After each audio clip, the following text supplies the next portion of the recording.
हरे कृष्णा, राधे राधे। आज इस वीडियो में हम कृष्ण जन्माष्टमी पूजा विधि जानेंगे। इस दिन क्या करें, कैसे करें, पर डिटेल में चर्चा करेंगे। व्रत में क्या खाएं, पूरा दिन किस तरह से प्लान करें, इस वीडियो में आपको सारी चीजें डिटेल में बताऊंगी। देखो, सबसे पहली बात तो ये जान लो, कृष्ण जन्माष्टमी का व्रत 1 करोड़ एकादशी व्रत के फल के बराबर है। कृष्ण प्रेमियों के लिए ये महापर्व है, साल का सबसे बड़ा त्योहार। इसे लोग पूरी आस्था और श्रद्धा के साथ मनाते हैं। कृष्ण जन्माष्टमी का त्योहार ऐसा है जो सिर्फ भारत में नहीं, अन्य देशों में भी बहुत धूमधाम के साथ मनाया जाता है। पौराणिक धर्म ग्रंथों के अनुसार भगवान विष्णु ने पृथ्वी को पापियों से मुक्त करने के लिए भाद्रपद माह के कृष्ण पक्ष की अष्टमी में मध्य रात्रि को रोहिणी नक्षत्र में देवकी और वासुदेव के पुत्र रूप श्री कृष्ण के रूप में जन्म लिया था। कलयुग में कृष्ण शक्ति का विशेष महत्व है। शास्त्रों के अनुसार इस दिन व्रत का पालन करने से भक्त को अंत में मोक्ष की प्राप्ति होती है। वही यह व्रत कामनाओं को पूर्ण करने वाला भी माना गया है। इस दिन व्रत उपवास करने का विधान है। यह व्रत सभी के लिए बहुत बहुत जरूरी होता है। कृष्ण जन्माष्टमी व्रत को व्रतराज की उपाधि मिली है। इस दिन का मुख्य मकसद अपना ज्यादा से ज्यादा समय और ध्यान कृष्ण भक्ति में देना है।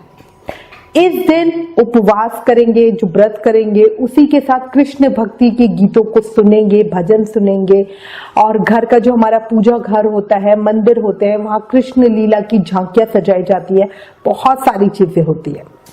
अब सबसे पहले हम चर्चा करते हैं कि घर में हम किस तरह से पूजा करें कृष्ण जन्माष्टमी की। देखो, यहाँ पर पूजा विधि थोड़ा डिटेल में बता रही हूँ ताकि आपको आइडिया हो जाए कि किस तरह से करना है। कृष्ण जन्माष्टमी मनाने के बहुत अलग अलग तरीके हैं। इसमें बहुत सारी एक्टिविटीज होती है, तो ये पूरी तरह से आपके ऊपर निर्भर करता है कि आप अपना दिन किस तरह से प्लान करना चाहते हो, अपने प्यारे का जन्मदिन किस तरह से मनाना चाहते हो। बट जो उपवास है उसका विशेष महत्व होता है। व्रत हर कोई जरूर रखना। बहुत सारे लोग ऐसे हैं जो एकादशी व्रत नहीं कर पाते किसी भी वजह से। जो ऐसे लोग हैं वो कृष्ण जन्माष्टमी का व्रत तो जरूर करें। पहले ही बता चुकी हूँ, 1 करोड़ एकादशी व्रत का फल सिर्फ एक कृष्ण जन्माष्टमी व्रत के फल के बराबर है। तो खुद सोच लो कितना ज्यादा पावन और फलकारी दिन रहता है। अब आपको पूजा विधि बताती हूँ। देखो, एकादशी की तरह ही जन्माष्टमी व्रत में सप्तमी रात को खाना नहीं खाना चाहिए। अष्टमी पूरे दिन का व्रत करेंगे और फिर नवमी को अपने व्रत का पारण करेंगे। पारण का क्या मतलब होता है? व्रत की समाप्ति या व्रत खोलना। व्रत पारण कैसे करें इसके एक अलग वीडियो है, उसका लिंक डिस्क्रिप्शन में दिया हुआ है, प्लीज आप एक बार देख लो। सप्तमी की रात्रि या सूर्यास्त होने के बाद साधक को अन्न नहीं खाना चाहिए। अगर आप बिना खाए नहीं रह सकते हो तो दूध या फ्रूट ले सकते हो। सप्तमी की रात को ब्रह्मचार्य व्रत का पालन करते हुए जमीन पे सोना है। अष्टमी की सुबह जल्दी ब्रह्म मुहूर्त में उठे। उस दिन पवित्र नदियों में, पोखर में या घर पर ही स्नान इत्यादि करके जन्माष्टमी व्रत का संकल्प लिया जाता है। याद रखना, तिल को जल में मिलाकर स्नान करने का शास्त्रों में उल्लेख किया गया है। स्नान के बाद शुभ वस्त्र धारण करें, काले नीले कपड़े ना पहने। अष्टमी के दिन अपने पापों को खत्म करने के लिए और कामनाओं को, अपने मन की इच्छा को पूरा करने के लिए संकल्प लेके व्रत को शुरू करें। फिर बढ़िया पूजा की तैयारी करें। सूर्य, सोम, यम, काल, संधि, भूत, पवन, दिक्पति, भूमि, आकाश, खेचर, अमर और ब्रह्मा आदि को नमस्कार करके पूर्व दिशा या उत्तर दिशा की तरफ मुंह करके बैठे और पूजा करें। अच्छा, पूजा करने से पहले आपको इस पर भी एक बात डिसाइड कर लेने कि आप पूजा करोगे कहाँ। अगर घर के मंदिर में जगह है तो वहां पूजा करो, वरना एक अलग चौकी लगाकर वहां पर भी आप पूजा की व्यवस्था कर सकते हो। कृष्ण जन्माष्टमी पूजा में ज्यादा जगह चाहिए होती है क्योंकि हम लाला का झूला भी डालते हैं। अच्छा, यहाँ एक बात और कहूंगी, कुछ लोग सिर्फ कृष्ण जन्माष्टमी के लिए कान्हा जी का बाल स्वरूप लाते हैं, फिर उसे बाद में विसर्जित कर देते हैं। ही गलत है। अगर आप युगल सरकार या लड्डू गोपाल या मक्खन गोपाल की सेवा पूजा नहीं करते हो तो सिर्फ जन्माष्टमी के लिए उनका शिव विग्रह मत लेकर आओ, आप उनकी बढ़िया फोटो की पूजा भी कर सकते हो। अच्छा, कई लोग कृष्ण जन्माष्टमी पर ही अपने लड्डू गोपाल को विराजित करते हैं, उनकी प्राण प्रतिष्ठा करते हैं। वो पहली बार कृष्ण जन्म मना रहे होते हैं, तो वो पूरा दिन कान्हा जी को फल में, फूल में, सब्जी में, अनाज में रखकर रात को सीधा उनका जन्म करेंगे, फिर अगले दिन झूला डालकर उत्सव मनाएंगे। तो ये पूरी तरह आपके ऊपर होता है। कई लोग जन्माष्टमी आने से 5 दिन पहले से ही प्राण प्रतिष्ठा का कार्यक्रम शुरू कर देते हैं।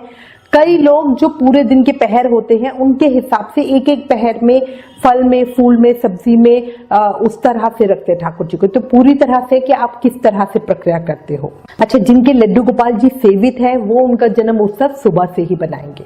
अब जहां पर भी आप पूजा करने का प्लान कर रहे हो, अपने घर के मंदिर में या अलग चौकी पे, वहां बढ़िया लाल कपड़ा बिछाओ। उसके बाद गोपाल जी को मंदिर में विराजित करने से पहले उन्हें बढ़िया पंचामृत से अभिषेक करो। इसके लिए लड्डू गोपाल को एक बड़े पात्र में रखो, खुली परात में। स्नान कराने के लिए बड़ा बर्तन लेना। कई लोग मैं देखती हूँ छोटे से कटोरे में उनको नहलाते हैं, जहाँ ठाकुर जी ठीक से बैठ भी नहीं पाते, तो ऐसा मत करना। बड़ा पात्र लेना, उन्हें बढ़िया स्नान करवाना। स्नान में पहले जल, दूध, फिर दही, फिर शहद, फिर घी, फिर दोबारा से दूध, फिर गंगा जल या सादा जल से उनको स्नान करवाएंगे। स्नान शंख से करवाओ तो ज्यादा उत्तम है, पर याद रखना जिस शंख को बजाते हैं उस शंख से कान्हा जी को स्नान नहीं करवाते हैं। बढ़िया फूल, इत्र, तुलसी दल आदि से भी स्नान करवाओ। फलों के रस से भी स्नान करवाया जाता है। स्नान करवाकर बढ़िया मुलायम कपड़े से गोपाल जी के श्रीअंगों को पोंछो, फिर उनका सुंदर बढ़िया श्रृंगार करो, नई पोशाक धारण करवाओ, इत्र सेवा करो, मतलब उनको बढ़िया से इत्र लगाओ। पुष्प सेवा मतलब बढ़िया फूलों से, माला से उनका मंदिर सजाओ और उनको चढ़ाओ। पूरा मंदिर बढ़िया महकना चाहिए, ऐसा हो, और बहुत ही सुंदर सा उसकी डेकोरेशन होनी चाहिए। फिर ठाकुर जी के सामने दीप प्रज्वलित करो, धूप जलाओ, भगवान कृष्ण को दीप दिखाओ, धूप दिखाओ, अष्टगंध चंदन या रोली का तिलक लगाओ और साथ ही अक्षत भी, माखन, मिश्री और अन्य भोग सामग्री को अर्पण करो। याद रखना, भोग में तुलसी का पत्ता विशेष रूप से अर्पण किया जाता है। साथ ही पीने के लिए गंगा जल रखो। ये तो हो गया पूजा का तरीका। कान्हा जी की पूजा 2 बार की जाती है, एक सुबह और एक रात जन्म के बाद। इसी के साथ हमें कृष्ण लीला झांकी भी जरूर बनानी चाहिए। माँ देवकी का एक प्रसूति गृह बनाना चाहिए, जिसमें आप देवकी माता का चित्र लगा सकते हो। प्रसूति गृह का मतलब होता है लेबर रूम। यहाँ माता का कमरा बनाया जाता है, जच्चा का कमरा जिसे कहते हैं ना, उस तरह से। रात को 12 बजे से पहले अपने लाला को यहाँ रखें। इसे सूतिका गृह भी कहते हैं। इसे सुंदर रंगीन कपड़े और फूलों से सजाओ। यहाँ गोकुल की झांकी बनाओ। यहाँ स्तनपान करते हुए कृष्ण हो, हाथ जोड़े खड़े हुए देवता, यश, विद्याधर आदि को अंकित करो। रात को 12 बजे कृष्ण जन्म के साथ ही लाला को यहाँ से बाहर निकालो, फिर उन्हें शंख से पंचामृत अभिषेक करवाओ। भगवान श्री कृष्ण को शंख में जल भरकर कुशा, फूल, गंध डालकर अर्घ्य दो। नई सुंदर पोशाक धारण कराओ, उनको झूला सजाओ, झूले पर बिठाओ, पूजा करो, उनकी आरती करो। साथ ही पूजन में देवकी, वासुदेव, बलदेव, नंद, यशोदा और लक्ष्मी आदि को भी याद करते रहो, उनके नामों का उच्चारण करते रहो। जन्म के बाद उन्हें धनिया, शक्कर की पंजीरी, मक्खन, मिश्री और खीर का भोग जरूर लगाना चाहिए। जन्माष्टमी की रात्रि में जागरण कीर्तन किया जाता है। अर्धरात्रि के समय शंख और घंटों के आवाज से श्री कृष्ण जन्मोत्सव को संपन्न किया जाता है। रात्रि में भगवान के जन्म के समय जोर से शंख, घंटा, मृदंग और अन्य वाद्य यंत्रों को बजा के भगवान का जन्मोत्सव बनाना चाहिए। रात को 12 बजे घर के बाहर थाली, चम्मच बजानी चाहिए, शंख की जोर से आवाज करनी चाहिए, घंटी बजानी चाहिए, क्योंकि लाला का जन्म हुआ है। अगर आप देखोगे ना, सांसारिक रूप में भी जब घर में, किसी भी घर में लड़के का जन्म होता है तब घर के बाहर थाली बजाते हैं, जिससे आसपास सभी को पता चल जाता है कि घर में बच्चे का जन्म हुआ है। अच्छा, कृष्ण जन्माष्टमी की रात को चंद्रमा को अर्घ जरूर दे। जल में दूध, गंगा जल, चावल डाल ले।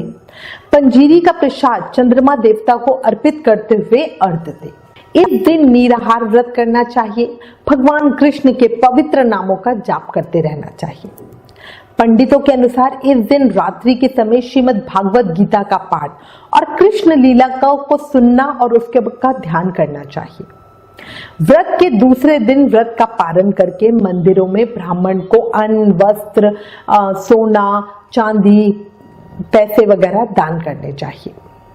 जो भक्त बाल गोपाल की सेवा नहीं करते, उनके पास युगल सरकार है या शालग्राम जी हैं, तो वो उनका अभिषेक करें। भगवान शालग्राम को भी दूध, दही, शहद, यमुना जल, गाय का घी आदि से अभिषेक करें। याद रखना, कृष्ण पूजा में यमुना जल का विशेष महत्व होता है। पूरी पूजा विधि में पूरा दिन कान्हा जी को याद करते रहें। अगर आप दीक्षित हो तो जिस मंत्र से नाम जाप करते हो पूरा दिन वो मंत्र बोले। अगर दीक्षित नहीं हो, नाम जाप नहीं करते हो, तो किसी भी कृष्ण मंत्र का जाप करें। जय श्री कृष्णा सिंपल आप बोल सकते हो। ओम नमो भगवते वासुदेवाय ये बोल सकते हो। ओम श्री कृष्ण शरणम मम इस तरह बोल सकते हो। ओम कृष्णाय नमः। यह महामंत्र हरे कृष्ण कृष्ण कृष्ण हरे हरे, हरे राम राम राम हरे हरे, इसका जाप कर सकते हो। श्री कृष्ण गोविंद हरे मुरारी, हे नाथ नारायण वासुदेवा, ये भी बहुत फलकारी मंत्र है। तो इस तरह अपनी सुविधा के अनुसार किसी भी मंत्र का जाप जरूर करें। पूरा दिन नाम उनका जाप करते रहें। अब हमारी वीडियो बहुत लंबी हो रही है तो मैं ये वीडियो यहीं रोकती हूँ। इसका पार्ट 2 बनाऊंगी जिसमें आपको बताऊंगी कि पूजा के लिए किन किन बातों का ध्यान रखना चाहिए, अपने अष्टमी दिन का प्लानिंग कैसे करें और व्रत में क्या खाएं क्या ना खाएं। मैं उम्मीद करती हूँ इस वीडियो में दी गई जानकारी आपके लिए उपयोगी होगी। इससे रिलेटेड अगर आपके पास कोई भी कमेंट्स या सजेशन है तो प्लीज हमें लिखें। ज्ञान बांटने से बढ़ता है, इसलिए इस वीडियो को ज्यादा से ज्यादा शेयर करें। आप हमें फेसबुक और इंस्टाग्राम पर भी जरूर फॉलो करें। तीज त्योहारों के रिमाइंडर्स पाने के लिए आप हमें व्हाट्सएप नंबर 9821025751 पर मैसेज करें। Please like, share and subscribe. Thank you. Hare Krishna.